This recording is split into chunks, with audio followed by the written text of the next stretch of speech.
Hi! Welcome back to our channel. అందరూ ఎలా ఉన్నారు? నేనైతే చాలా బాగున్నాను. మీరు కూడా బాగానే ఉన్నారని అనుకుంటున్నాను. మా ఆయన అయితే నాకు ఒక సర్ప్రైజ్ ఉందని చెప్పి నన్ను ఎక్కడికో తీసుకెళ్తున్నారు. ఎక్కడికనేది నాకైతే క్లారిటీ లేదు. క్లారిటీ ఇప్పుడుంటే ఖచ్చితంగా మీకు ఫస్ట్ నేను చెప్పేదాన్ని ఎక్కడికి వెళ్తున్నాను అనేది. చూడండి, బస్సులో అయితే వెళ్తున్నాము.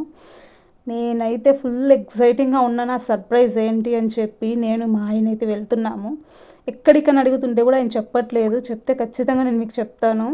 అసలు ఏంటా సర్ప్రైజ్ అని అయితే ఉన్నాను. ఆయనైతే ఫుల్ నిద్రలో ఉన్నారు. ఏంటని అర్థం కావట్లేదు. నాకైతే ఒక మాస్క్ ఇచ్చి పెట్టుకో అని చెప్పారు. ఎందుకు అంటే కూడా ఏం చెప్పట్లేదు.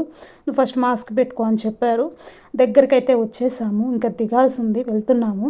ఇక్కడికి వెళ్ళాక సర్ప్రైజ్ ఏంటో చెప్తాను. నాకైతే తెలియదు, సారీ ఏమనుకోకండి. నేను అక్కడికి వెళ్ళాక ఖచ్చితంగా మీకు చెప్తాను ఆ సర్ప్రైజ్ ఏంటి అని.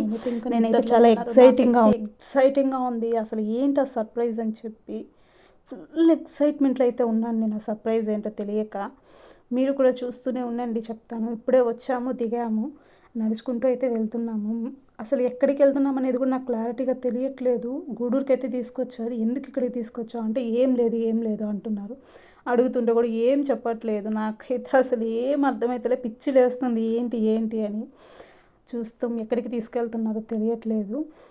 సో వచ్చేసామండి ఆ ప్లేస్కి అయితే. ఆ ప్లేస్ ఏంటంటే హాస్పిటల్. ఇదే నా సర్ప్రైజు. మా ఆడబిడ్డకి బాబు పుట్టాడండి. తను మాకు చాలా సపోర్టివ్గా ఉంటుంది. మా ఆడబిడ్డ మాకందరికి చాలా ఫేవరెట్.